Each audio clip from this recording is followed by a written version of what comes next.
자, 5번째 썰 한번 가보도록 하겠습니다. 댓글 컨텐츠고 영상 제목 자영업자들 퇴직금도 못 버는 사람도 태반입니다. 문제는 그만두고 싶어도 못 그만둡니다. 라는 영상에 달린 댓글입니다. 여러분 지금 여러분 동네에 오랫동안 살아남은 그런 가게들이 얼마나 될 것 같습니까? 여러분 혹시 여러분 사는 동네에 한 10년 동안 장사하고 있는 가게 몇 개나 있어요, 여러분? 몇 개나? 이거 확인할 수 있는 방법 알려드릴까? 간단하게 확인할 수 있는 방법 알려드릴게요. 네이버 지도 있죠?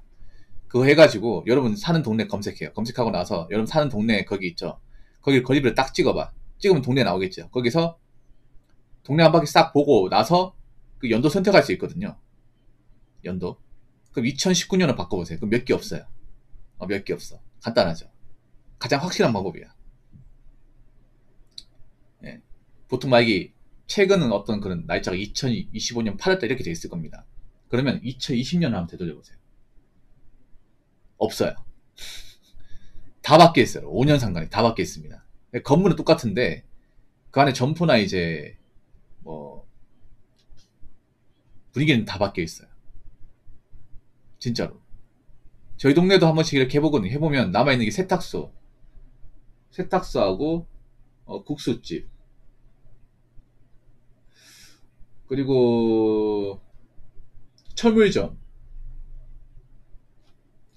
네, 딱 3개 남아있습니다. 요거 말고 다 바뀌어 있어요. 다 바뀌어 있습니다. 이게 뭘 의미할까요? 그러니까 제가 봤을 때는 웬만한 자영업은 창업한 지 5년 안에 다 망한다는 겁니다. 다 없어진다는 거죠. 프랜차이즈든 뭐든 간에. 요즘은 더 빠른 것 같아요. 요즘 3년이 아니라 5년이 아니라 그냥 웬만하면 3년에 망하는 것 같아요. 3년 안에. 아니 생각해보세요. 그렇게 오래 못하고 접을 것 같으면 왜 큰 돈 들여서 자영업합니까? 그리고 그렇게 오래 못하고 접었다는 거는 돈을 벌었다기보다는 날려먹었다는 얘기가 맞겠죠, 여러분?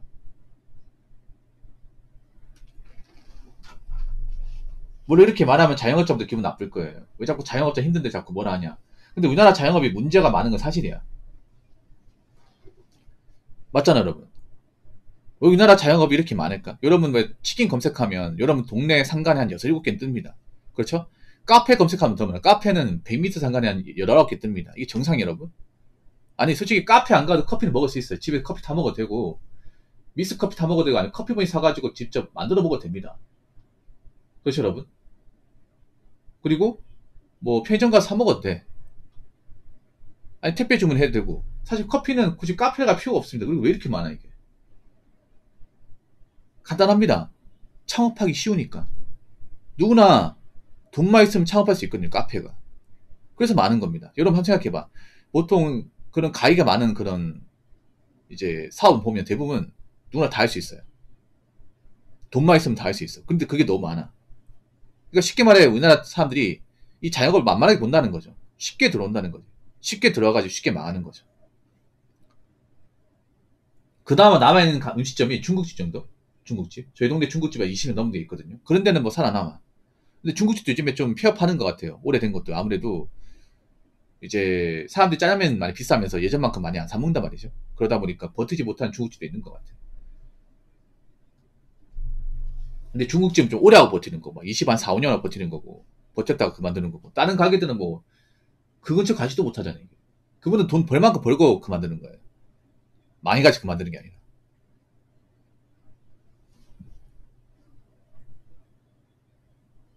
그 자영업자비 연평균 소득을 보면, 제가 알기로는 자영업자 평균 연봉이 한 2천만 원 정도밖에 안 되는 걸로 있어요. 2천만 원도 안 되는 거라고 있어. 평균. 자영업자가 보면, 이, 좀 납북이 심하거든요. 돈을 잘 버는 사람과 못 버는 사람이 어떤 납북이 엄청 심해.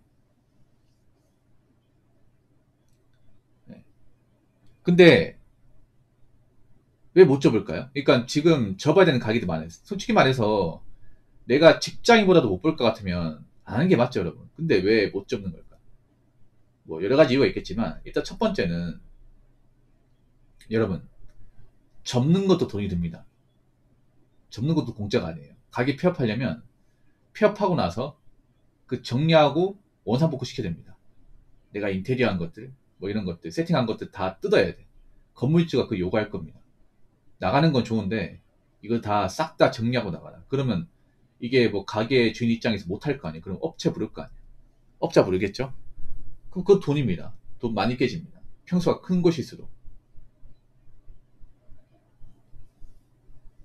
근데 그 돈이 없으면 못하는 거죠. 두 번째는 뭐냐면 그런 거죠. 이미 지금 자영업자도 보면 빚이 많아요. 네. 폐업해가지고 은행에 대출받는 빚이 많아. 근데 이 문제가 뭐냐면 폐업을 하는 순간 이 대출이 일시상으로 바뀝니다. 일시상이 뭔지 아시죠? 그동안 빌렸던 거 다 가져와. 근데 내가 돈을 못 버는데 어떻게 이걸 메꿉니까? 그런 조건을 대출받는 게 많아요. 대출 상품도 보면 그런 게 있어요. 네가 폐업하면 이거 우리가 빌려갔던 거 한 번에 다 줘야 돼. 자영업 대출 중에 그런 거에 손댄 분들이 많아요. 근데 어떻게 갚아 이거를? 갚으려면 방법이 없는데? 만막한 거야 이게. 그 자영업자 대다수 빚쟁이다 빚쟁이. 대다수가 빚쟁이에요. 지금 창업하는 사람 싹 다 빚쟁이입니다. 대부분 대출 손 안 댄 게 없어요. 자기 장 하신 분들 그렇게 드물어요 여러분. 빚 없이 하신 분들. 뭐 신용대출 아니면 마이너스 통장 뭐 카드론 그리고 이제 뭐 집담보대출 이런 걸로 손댄 분도 많아. 근데 이제 접으면 이제 이시상한으로 바뀌니까 감당이 안 되죠. 이게. 그래서 못 잡는 것도 있습니다. 세 번째는 뭐냐 하면 그런 거예요. 접고 나서 뭐 할 거냐 말이죠. 접고 나서 뭐 어떤 일 할 거냐는 거죠. 접고 나서 돈 벌어야 될 거 아니에요. 맞잖아요. 놀 수 없잖아요. 이게. 근데 뭐 해가지고 어떻게 돈 벌 겁니까? 옛날 같은 경우에는 장사 접어도 뭐 쿠팡 가서 일한다거나 뭐 택배기사 일한다거나 아니 노가다 가서 일한다거나 평택 고독 가가지고 평택 고독에 그 자영업이 이제 실패하고 오신 분들 많았거든요. 근데 지금 이제 다 막혔잖아요 이게. 옛날하고 지금하고 다른 게 뭐 그때는 자영업이 접어도 어떻게 그냥 몸쓰니 하면 뭐 받아준 것이 있었거든요. 그래서 그거 믿고 뭐 폐업했단 말이에요. 그래서 지금은 폐업을 해도 그런 곳에 사람이 없어요. 안 뽑잖아 이게. 그럼 뭐 어떻게 돈 벌 거야 이게. 돈 나갈 때 많은데. 그래서 못 접는 거예요. 그래서 제가 눈에 얘기하지만 지금은 어떤 자영업이든 저는 하면 안 된다 생각합니다. 어떤 자영업이든.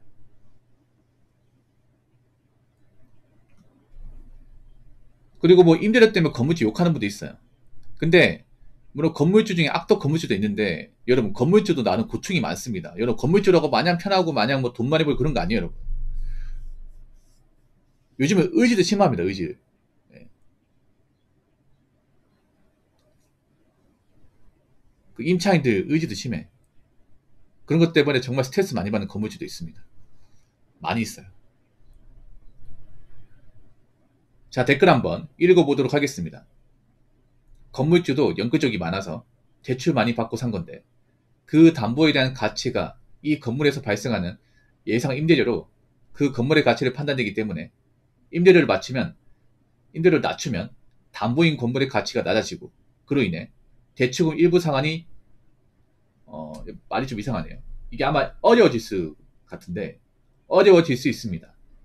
그래서 임대를 맞추는 방법보다는 본인 수익이 줄어도 공시를 선택하는 거고 그 선택 후 버티지 못하면 경매로 나가게 되는 거죠. 라고 적어졌습니다.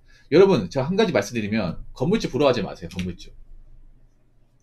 옛날에 많이 부러워했죠. 그래서 뭐 그런 말 있잖아요. 조물주 위에 건물주 있다. 정말 노른자 땅이 있잖아요. 핵심 상권의 건물주 아니면 대부분의 건물주는 영세합니다.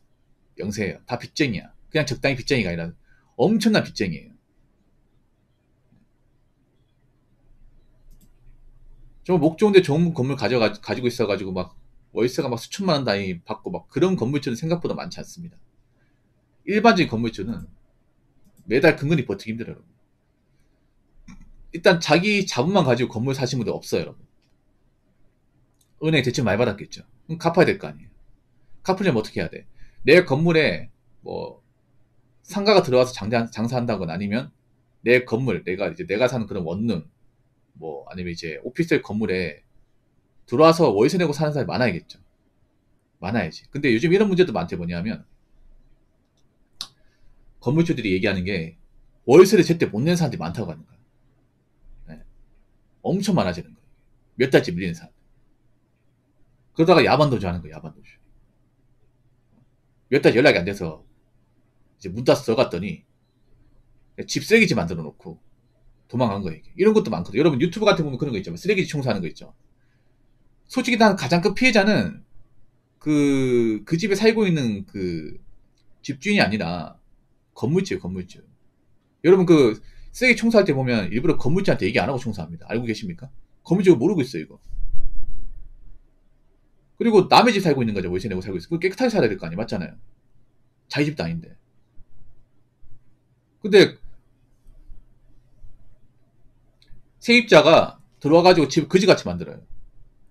냄새도 안 빠져, 여러분. 그렇게 살면. 깨끗하게 청소만 되지. 그럼 나중에 저 사람 나가고 나면 다시 새로 다 해야 된단 말이야. 그렇지 않습니까? 그렇다고 저 세입자가 이거 다 보수하고 나가겠냐고요. 사전선을 봐달라고 또 하겠지, 이게. 세입자가 돈이 어딨어, 이게. 그래서 저런 빌런들도 많다니까, 여러분. 여러분, 경기 어려우면 세입자 빌런도 많아져요. 많아진다니까? 그렇다고 세입자를 뭐, 겉만 봐가지고 이 사람이 월세 안 낼 것 같아. 집 더럽게 쓸 것 같아. 이런 것도 예상 못 하잖아, 이게. 그리고 그런 것도 많아요. 이제, 임대차 계약할 때 있잖아요. 집주인이 와가지고, 세입자가 이제 계약할 때 물어보는 거야. 혹시 개랑 고양이 키웁니까? 개 고양이 키우면 안 되는데. 안 키워요. 했다가 나중에 데리고 오는 거야, 몰래. 그런 것도 많이 있어요. 솔직히 난 유튜브 같은 거 보면 혼자 사는 분들, 여자분들 개고양이 키워서 이제 찍는 거 보면 좀 의심스러워 이게. 왜냐하면 허락받고 키우는 걸까 아니면 몰래 키우는 거나 몰래 키우는 사람도 좀 있을 거라 생각하거든. 이 문제가 뭐냐면요. 몰래 들고 나와도요. 그렇다고 그 임차인 내쫓을 수 없어요, 여러분. 세입자 내쫓을 수 없습니다. 예. 임대차 보호법이 있거든요. 일단 보통 월세기가 1년이잖아. 1년 동안은 그냥 그 사람 계속 여기 살게 해야 돼. 그 사람이 나중에 뭐 편법을 쓰든 뭐든 간에. 그래서 계약할 때는 개고양이 안 데리고 온다고 했지만 나중에 데리고 와서 알게 된다 해도 어떡할 겁니까? 배째요. 이런 식이 나오면 방법이 없어요, 이게. 그래서 건물주도 굉장히 고충이 많습니다, 이게. 예. 그리고 이제 뭐 살다가 뭐 여기 물 샌다. 뭐 변기 막혔다. 전기 안 들어온다 하면 건물주 불러요, 여러분. 건물주 고쳐달라고. 그래서 업자분은 돈 나가니까 자기가 직접 고친 사람도 있습니다. 건물주분들. 이제 집에다가 연장 가져와가지고 드릴 같은 거 가져와서 자기가 직접 고친 사람도 있어요. 왜냐? 공인비 줄이려고. 그래서 건물주도 이게 편한 게 아닙니다, 여러분. 앞으로 빌런도 많을 거예요, 이게. 앞으로. 특히나 원룸이나 이제 오피스텔 건물 가진 분들은 고충이 많을 거예요. 진짜 그런 거 많아요. 지나가다 봤는데 어떤 오피스텔이 이제 건물주분인데 이제 그 전 세입자가 집에 거지가 자고 여자가 살았는데 엄청 더럽게 하고 간 거예요. 이불도 누렇고 있잖아요. 냄새 안 빠지고 머리카락 때문에 하수구물 안 빠지고 막 그런 것 때문에 짜증 나는데 자기가 지적 청소하는 거야. 업체 부르면 돈 많이 깨지니까. 이 월세 막 얼마 많이 받지도 않는데 이걸 봐봐. 업체 부르고 하면 남는 게 얼마 있겠어요, 여러분. 자기가 직접 있잖아요. 공장 끼고 청소하는 거 이게. 그런 것도 있다고 여러분. 그래서 뭐 세입자도 고충이 많겠지만 건물주도 고충이 많다. 각자 다 고충이 있다. 이런 말씀 드리고 싶어요. 그래서 누구든 뭐 쉽지 않다. 예. 누구는 편하고 누구는 안 편하다 이게 아니라 다 힘들어요. 저도 힘들고. 그러니까 내가 힘들다고 남까지 힘들게 만들지는 맙시다. 아시겠죠? 자, 이상으로 5번째 썰 마치도록 하겠습니다.